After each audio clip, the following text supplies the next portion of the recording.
Ассаламу алейкум туугандар. Бүгүн сатууга Ала Бука районунун Актам айылынан ушул кара байрат сатууга чыгат экен достор. Үйүрү улагына жооп дейт. Буту кол, ден соолук, ичип жегендеринде эч бир айып жок экен. Улагы 100% экен достор. Үйүрдө да жүргөнбү бул? Аны точно билбейм дейт достор. Бул аттын теги Жалалатта Барпыдан келген экен. Азиз деген палбан чапкан ат экен достор.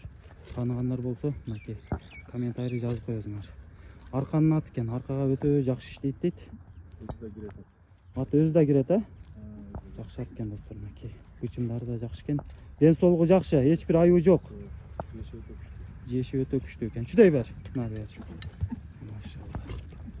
Баазын достор, баазын айтабыз. Баазы $5000 экен. Өзү энчиге алган элем дейт. Акча керек болуп, срочно шартка байланыштуу сатып атыптыр. Баазы да $5000 экен. Акчасы да жөндүү экен. Бир аз содалашуу жолу да бар экен. Бою 1.60, жашы жаска 4 азый болот экен.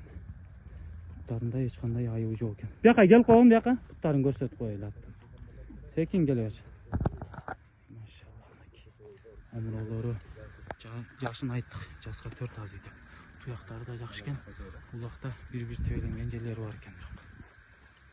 Бунун майра кылган видеолору барбы? Бар. Таштап коебуз. Анакей. Анын видеолорун дагы жазсаңар, ээси жөнөтүп коет экен силерге. Өйдөгө бир койуруп койчу.